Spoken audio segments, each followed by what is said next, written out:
वो कल अपन लोगों ने ये बात की थी, पहला सूत्र चैतन्यम आत्मा, ये सूत्र अपन ने पढ़ा था, और दूसरा सूत्र ज्ञानम बंधा, जी ये दो सूत्र पढ़े थे। जी अब तीसरा सूत्र प्रारंभ करते हैं, वो इसी का पूरक। पहले सूत्र में ये कहा गया है कि चैतन्यम आत्मा, आत्मा चैतन्य। चैतन्य क्या है? चैतन्य है पूर्ण स्वातंत्र, सब कुछ करने की स्वतंत्रता, सब कुछ जानने की स्वतंत्रता, ये पूर्ण स्वातंत्र है। इसी का दूसरा नाम है चैतन्य।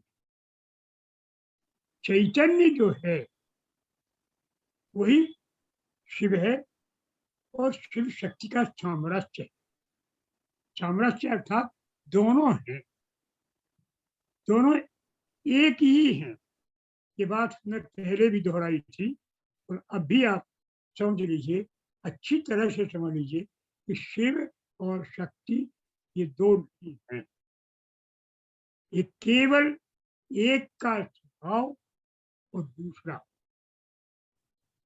शिव का स्वभाव जो बाह्य रूप से है वो शक्ति है, शक्ति का स्वभाव जो आंतरिक है उसका नाम शिव है। शिव जब बाहर व्यक्त होता है तो शक्ति के रूप, शक्ति जब अंदर लीन होती है तो शिव। शिव और शक्ति दो नहीं है।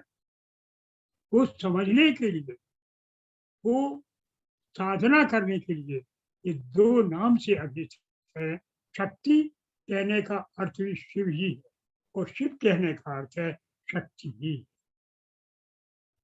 दोनों में अभेद है। संपूर्ण शैव शास्त्र कहते हैं, संपूर्ण शास्त्र कहते हैं कि तत्व एक है, उसका नाम है चैतन्यम आत्मा। वही आत्मा है। आत्मा क्या है? Reality of everything. जितने भी पदार्थ, उनका जो वास्तविक स्वरूप है, वास्तविकता है, यूं कहना चाहिए, वो वास्तविकता वही है। यानी सारी वस्तुएं, और वैज्ञानिक भाषा में अगर बोले तो सारी वस्तुएं ऊर्जा है, और ऊर्जा का संघनित रूप पदार्थ। तो पदार्थ और ऊर्जा दो नहीं, घनीभूत ऊर्जा पदार्थ, विरल पदार्थ ऊर्जा। यही यहाँ है। शिव जब होता है तो भागो, सब शक्ति मैंने उठा ले जाओ। आंतरिक रूप से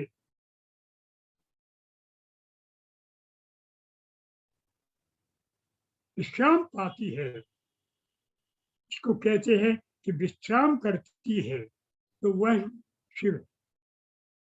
प्रकाश और विमर्श दो नहीं, प्रकाश का स्वभाव विमर्श है, और विमर्श का अस्तित्व प्रकाश।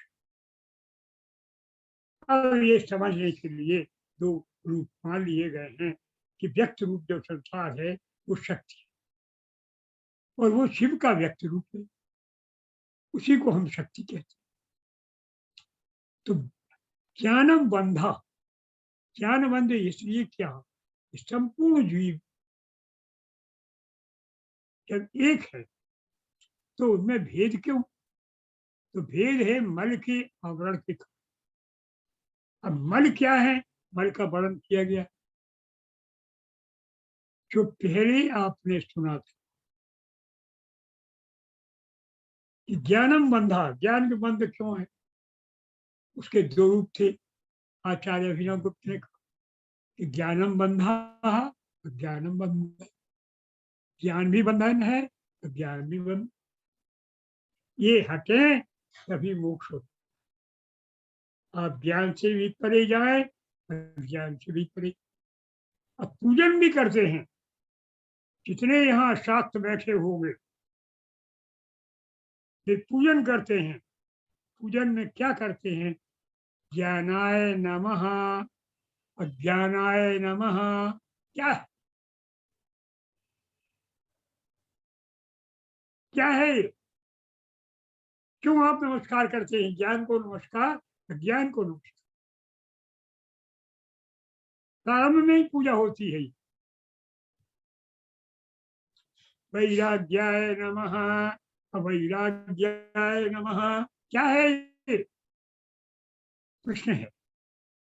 इस प्रश्न का उत्तर भी यही कि आप ज्ञान और अज्ञान दोनों से परे हैं, तब आप अपने स्वरूप में हैं, तब आप शिव हैं। और जब आप एक से ग्रसित हैं, आप पशु हैं। ज्ञान से, ज्ञान को शास्त्र बार बार कहते हैं कि ज्ञान मोक्ष का कारण है। ज्ञान के बिना तो मोक्ष होती नहीं। शास्त्र विद्वान कहते हैं, शैव विद्वान कहते हैं, वैष्णव विद्वान कहते हैं, जैन विद्वान कहते हैं, और बौद्ध विद्वान कहते हैं। सब कहते हैं ज्ञान के बिना। तो उसका उत्तर भी वहां दिया है कि ज्ञान से अर्थ यहाँ वो ज्ञान है जिस ज्ञान में आपको स्वरूप का ज्ञान न हो। अर्थात शिव ने जीव के भेद का बनाने के लिए प्रारंभ में ही अपनी शक्ति के द्वारा, स्वतंत्र शक्ति जो थी, उससे शक्तियों को, जो शिव के स्वरूप थे, जो शिव स्वरूप थे, उस स्वरूपों को अनुरूप देते, अर्थात उनकी शक्तियां सबकी संकुचित कर। यूं कहिए कि उनकी मूल शक्तियां तीन थी: इच्छा, ज्ञान और क्रिया। तो ये शक्तियां सब संकुचित हो, यही संकुचन मद है। फल क्या है? यही शक्तियों का संकुचन। इच्छा शक्ति का संकुचन, ज्ञान शक्ति का संकुचन और क्रिया शक्ति, ये प्रारंभ में ही कर दिया गया है। अब इसको दूर कैसे होता है? ये दूर करने की बात यही है, ये शक्तियां आपके पास हैं, ये आभासित होने लगा है आप, ये हमारी शक्तियां, ये शक्तियां हैं, ये आभास दूर होना है। ये आभास दूर होना ही बलकर, इसी के लिए प्रिय, इसी के लिए गुरु है, इसी के लिए शास्त्र है, इसी के लिए तपस्या है, इसी के लिए साधना है। इसी प्रकार से एन केन प्रकार आपको जो आभास ये हो गया है, ये परमेश्वर की तिरोधान शक्ति द्वारा किया, कराया गया। शक्तियां अब भी है, लेकिन शक्तियां संकुचित होने का आभास आपको पक्का दे दिया गया है। आप जानते हैं कि हम लिमिटेड कॉन्शियसनेस, हमारी चेतना सीमित है, हम तो क्षुद्र हैं, हम विराट स्वरूप भूल गए। तो ये अपने छोटेपन का ज्ञान होना, यह ज्ञान बंधन है।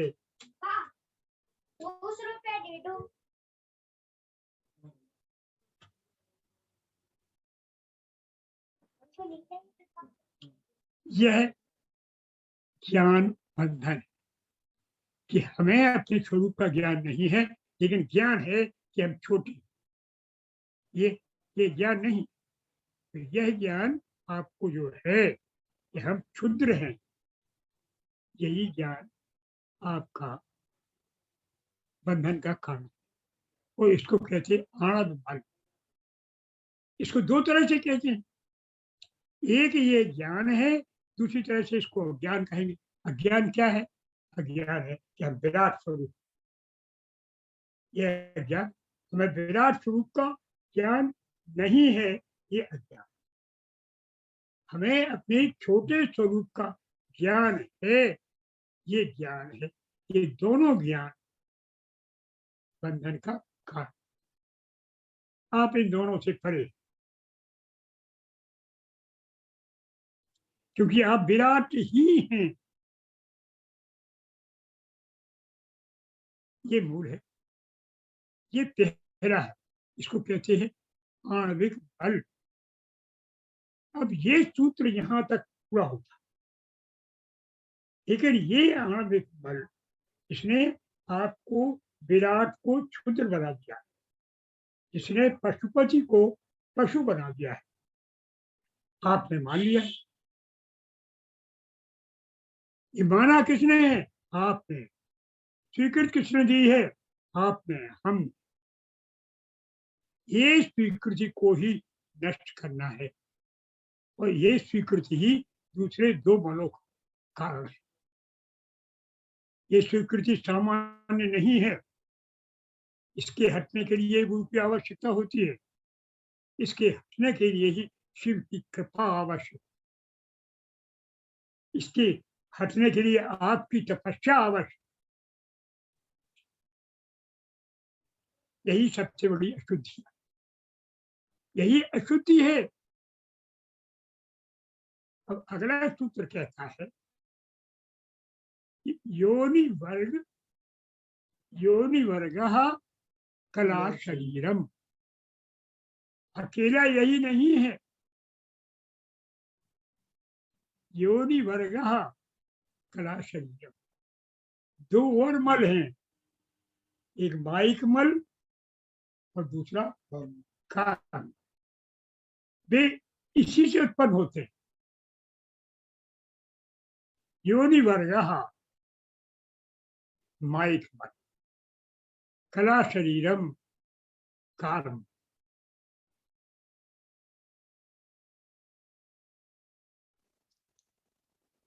इस जो आणविक मल है,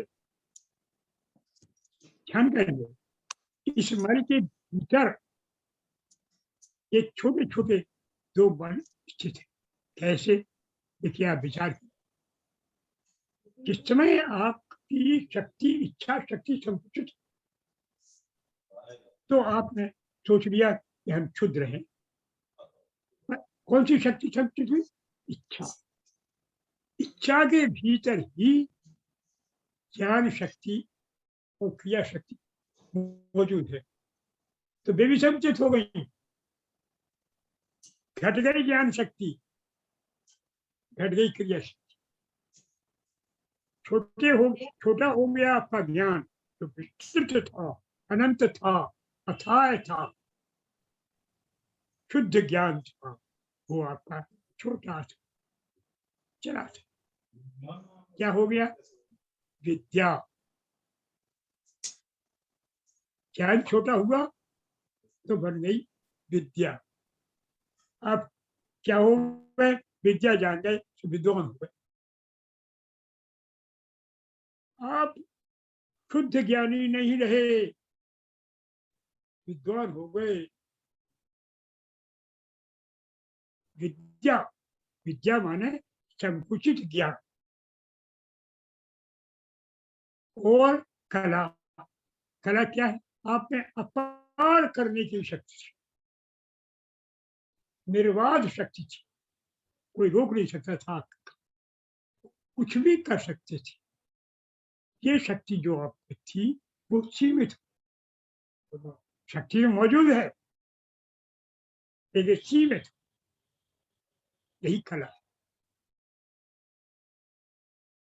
अब ये कला शक्ति सीमित हो गई, इसके भीतर भी कुछ और चीजें नहीं थी, तो यही दो जो सीमित हुई हैं, इन्होंने क्या किया है कि आपका माइक बल और कार्बल बना दिया, ज्ञान शक्ति सीमित हुई। तो क्या हुआ? ये अच्छा है, it is good, it is bad. ये आपकी डिफरेंशियल नॉलेज हो गई। जो ज्ञान सामान्य था वो विशिष्ट हो गया। It is good, it is bad, it is beautiful, it is not beautiful, it is अगली। ये विद्वान है, यह मूर्ख है, यह अच्छा है, यह बुरा है, यह सुंदर है, यह कुरूप है। ये जो भेद हुए, ये गणित है और ये भूगोल है। ज्ञान बढ़ गया। ये व्याकरण है और ये निरुक्त है। और ये तो साहित्य है, कोई क्षेत्र ही नहीं है। अरे ये ज्योतिष है, अरे ये साहित्य थोड़ी है, ये तो ज्योतिष। अरे अरे नहीं, ये वास्तुशास्त्र है।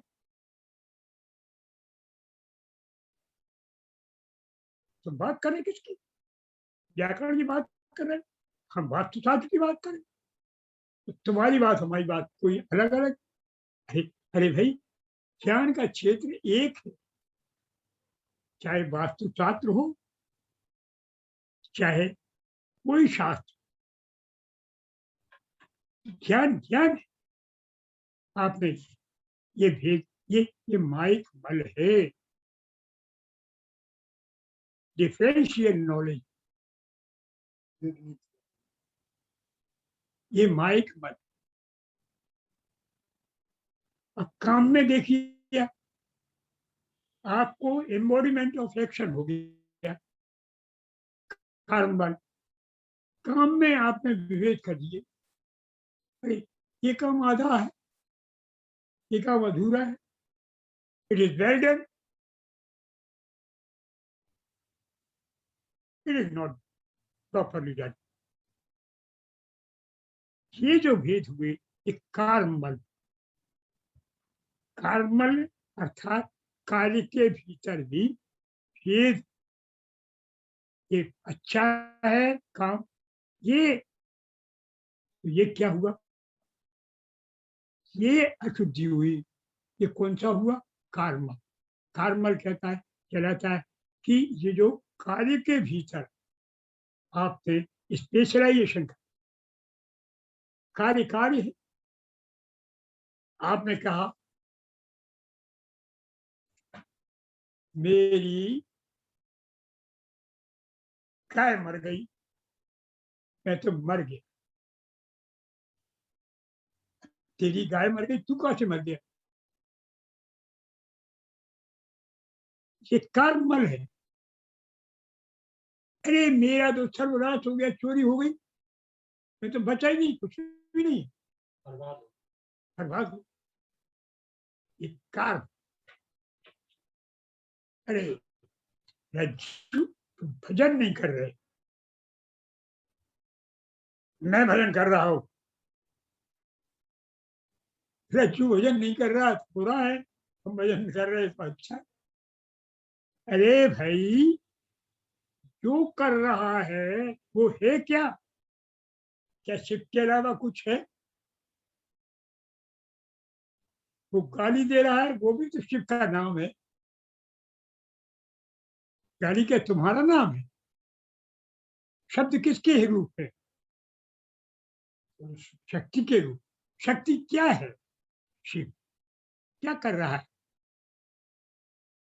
लेकिन इसका ज्ञान संकुचित हो गया हमारा, इसलिए हमने ये बनाए स्मृति शास्त्र पशुओं के लिए। ध्यान रखिए, ये शैव शास्त्र वहां शुरू होता है जहाँ आप शुद्ध ज्ञान उस क्षेत्र में। तो बात चल रही थी कि कार्मल क्या है। कार्मल ये है कि कार्य में हमने इसमें विशिष्ट कर्म कर दिया। ये body want work, this work is half done, this work is fully done. ये it is well done, it is not properly done. ये कार्म, ये सुंदर है, ये असुंदर है, ये भेद किया, ये माइक। हम छोटे हैं, हम महान नहीं हैं, इस तरह का ज्ञान आ। ये तीन मल हैं, इन तीन मलों से जीव आवृत हो गया है और वो पशु कहते। अगर ये तीन अलग कर दिए जाए तो अपना पद मिल जाएगा। अब आप देखें, स्पंद कारिका में कहा है कि निजा शुद्ध्या समर्थस्य। क्या है व्यक्ति? अपनी अशुद्धियों से असमर्थ।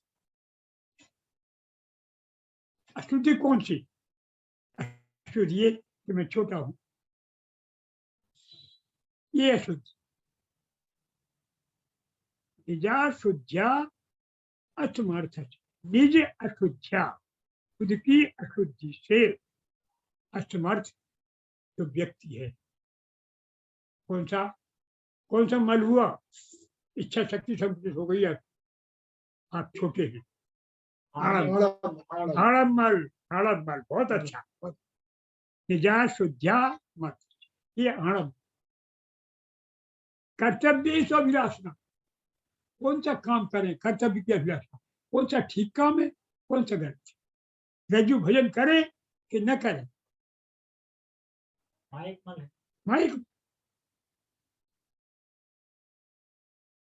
नहीं, कार्मल आएगा।